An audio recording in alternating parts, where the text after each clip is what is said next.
गया कि तो उन्होंने कहा कि ये किसकी जयंती, कहा जयंती नहीं, आज इनकी शहादत दिवस है, इनको फांसी भी दी। तो उन्होंने कहा बिस्मिल्लाह खां को तो अभी कोई पुरस्कार मिला है तो उनको फांसी क्यों हो गई?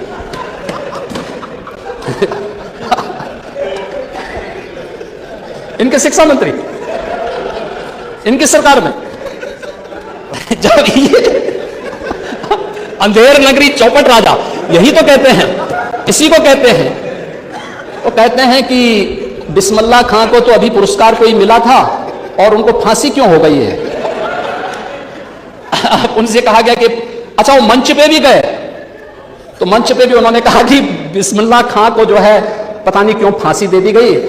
और तो नीचे से एक सज्जन ने कहा कि साहब ये बिस्मिल्लाह खां ने, ये पंडित राम प्रसाद बिस्मिल हैं, कहा कि तू जरूर भाजपाई होगा, भाग हमारे कार्यक्रम से। ये इनकी सरकार।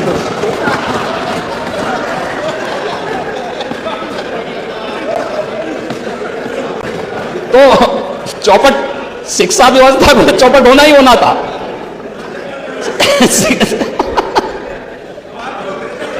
शिक्षा तो चौपट होती ही होती, जहां अधिकारी मंत्री को नहीं जान पा रहा है और बिस्मिल्लाह खां और राम प्रसाद बिस्मिल में अंतर आपका शिक्षा मंत्री नहीं महसूस कर रहा था, तो उसको तो चौपट होना ही होना था। तो वहां बच्चे नकल नहीं करते तो क्या करते? वहां नकल नहीं करते तो क्या करते? और यही आप कर रहे थे उत्तर प्रदेश के अंदर। आज प्रोजेक्ट अलंकार से देखिए होता है, कृतज्ञता ज्ञापित करने का भाव होता है।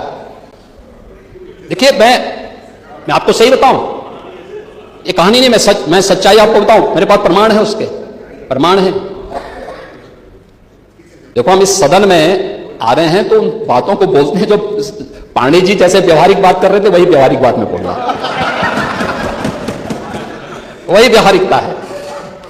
लेकिन एक भाव होता है, हमें से कोई भी व्यक्ति जिस विद्यालय में पढ़े होते हैं, भाई हम लोगों के समय में पब्लिक स्कूल नहीं थे, मॉडर्न स्कूल नहीं थे, बेसिक शिक्षा परिषद के स्कूलों में या गवर्नमेंट इंटर कॉलेजेस में या जो गवर्नमेंट एडेड कॉलेजेस थे, उन्हीं कॉलेजेस में सभी लोग पढ़े थे। एक भाव होता है समय के अनुसार, उनके पास पैसा नहीं है, कभी किसी व्यक्ति ने पैसा देके बना दिया, आज संसाधन नहीं है, क्या हमारी ड्यूटी नहीं बनती है कि हम उनमें कुछ सहयोग करके उनको ठीक करें? प्रबंधन में कब्जा करने की प्रवृत्ति तो हमने सुनी है, लेकिन कोई व्यक्ति आगे आकर के करे इस काम को, बहुत कम देखने को मिलता है, बहुत कम देखने को मिलता है।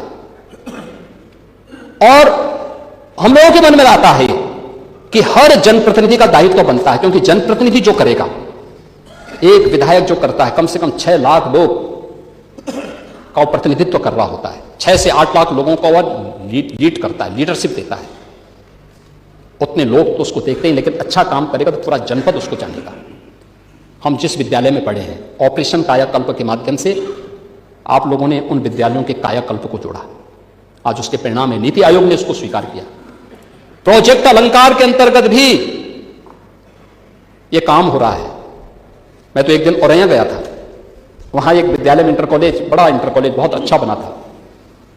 चुनाव के दौरान में 19 में भी और 22 में भी वहां गया था, तो वो भवन ऐसे ही था।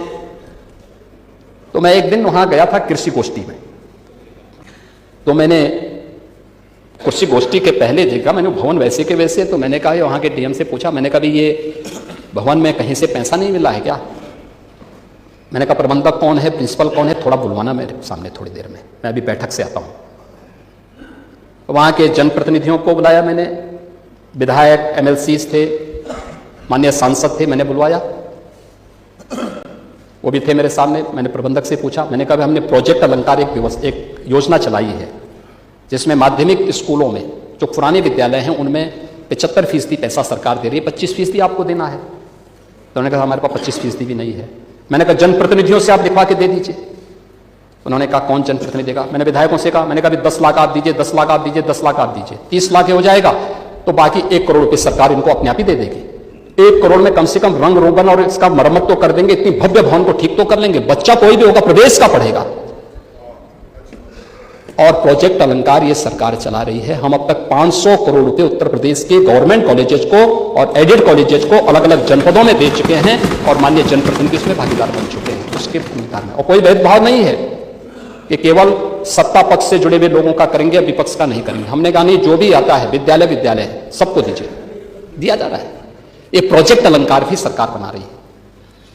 यूनिवर्सिटीज की पॉलिसी, अरे आपकी सड़क बन गई है, आप चकाचक करिए, वजन कम कर लीजिए तो सड़क में गड्ढे कम पड़ेंगे।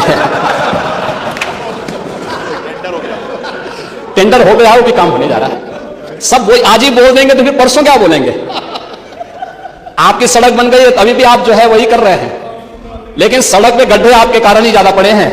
वजन कंट्रोल करिए, आप स्वास्थ्य के लिए अच्छा होगा।